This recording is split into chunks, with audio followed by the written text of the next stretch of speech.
Could I have record. your could I have your permission to record this? Yes, you have my All permission to right. record this. Thank you. Thank you. So, I am interviewing you today about how business owners have been affected due to stay-at-home orders.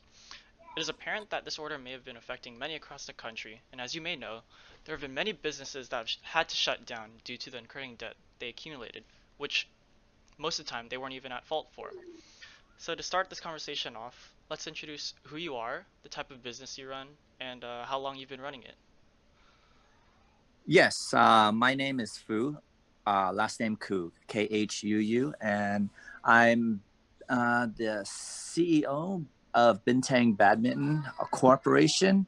It is a badminton gym facility where we specialize in training kids for badminton, and we have open courts for regular people to come in to play, and we also sell the equipment for the sport also. We've been, I guess, in business for close to 20 years now. And that's who I am and what I do right now. Yes.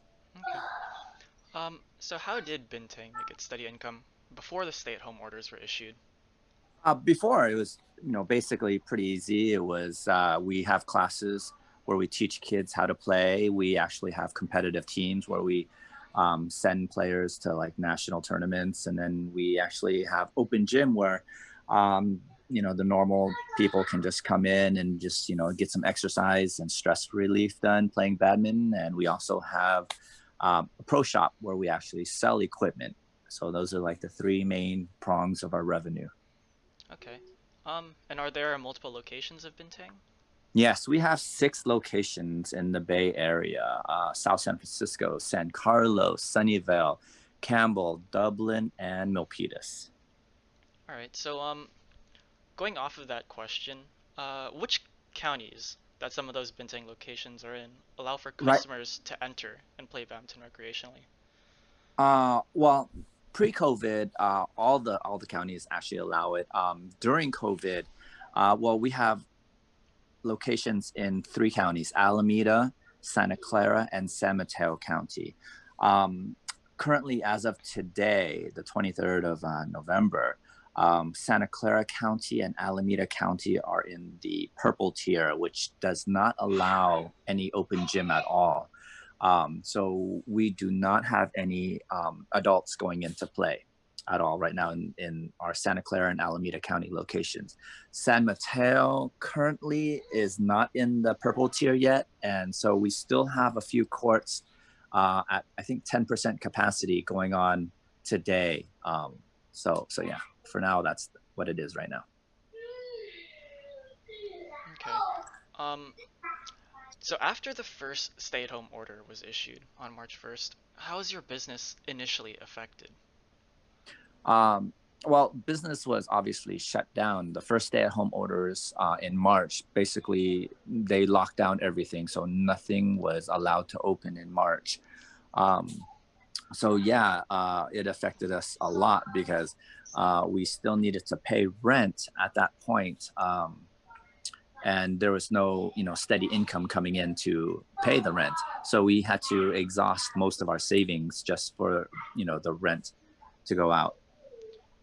So for a few months, you had zero income from Bintang, and you still had to pay the same amount of rent. Correct, correct. Because at that time, we didn't know of the moratoriums that protected the small businesses, and I think Santa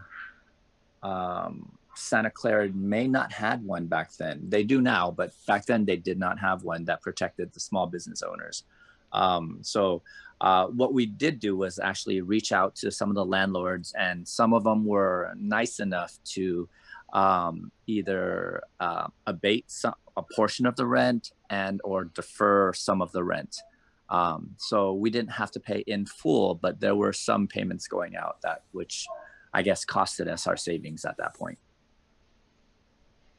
Okay. Um,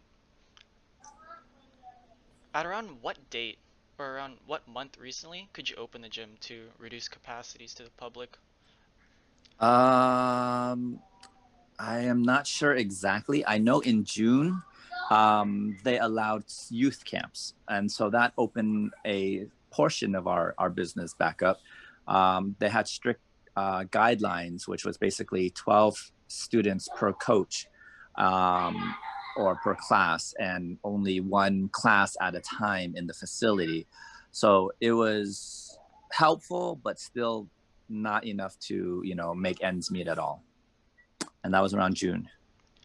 So around how many students were allowed in the facility during the time? At that time in June, the youth camps were allowed 12 students for one group for 3 weeks. They wouldn't, and you can't change the groups for 3 weeks until 3 weeks has end, and they won't allow more than one group of kids in the facility at one time. So at maximum inside the building, there were only 12 kids. All right. And could you open the gym concurrently to the public and the students at the same time? Not well, not even the public at all. They were still. This is before the 4-tier colored system came out. This is before. This is when Okay. the Newsom, California had done the. I believe it was the reopening stages, and in that stage, they didn't allow any indoor cardio at all. And badminton is considered indoor cardio for adults. So the youth camps were okay, but they didn't allow any adults at all.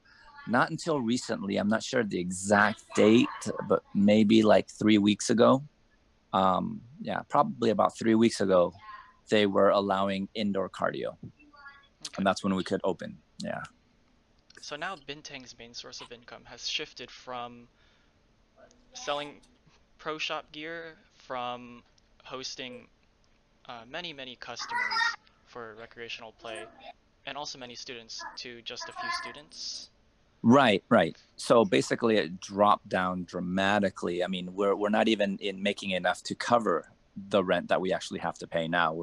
We're still putting in money to make rent, and that's without even paying the coaches yet. And then we still have to pay the coaches and all that good stuff. All right. How has your experience as a business owner affected your opinions on government issued policies ordering everyone to stay at home? Do you have any Uh, recommendations on how they should change it? Should they well, loosen or strengthen the policies? I I see where the government is coming from. I see that they're trying to keep the people safe, and I think that's very important. I think safety is more important than money. Obviously, health is more important than any monetary value. So I see what they're trying to do. However, I think that they could, do a little bit better. Uh, right now, I think Santa Clara has a moratorium where it actually defers the rent while we're closed till I think a year later. Yeah, Till where next we year? won't have to till next year. I think it gives you like 6 months to pay it back, or I'm not sure exactly what, because Stella, my wife, she takes care of all that. Um, so she's the one who takes a look at when we have to pay it back. All right, and you have to pay the same amount by the end of next Yeah, or by next year, right? they're correct. There's no abatement of the rent, so the amount stays the same. It's just like a deferment of the rent. So the amount of rent stays the same, even though we're not using the facility. Um, and it's just the time that we have to pay it back is later. So it helps. I mean, we're still surviving, but it's not, we're losing money. We're not making money. We keep having to put in money to stay alive. So that's not a good thing. um, but yeah, I believe that it could be better. I mean, if the government could step in and tell maybe the landlords, hey, if the economy has to shut down, then it has to be like a complete shutdown, as in if we can't make money, then or if we're not using the property to make money, then we shouldn't be responsible to pay the property owners that money too. But again, it's United States is a capitalist country, and so Yep. they don't really have the power to do that, I don't think. But I mean, you never know. All right. And on to our last question. Uh, Now, as you may know, starting a business now would be very different, obviously, from starting a business then. If an entrepreneur was really passionate about starting a business now, that required in-person activities, like badminton.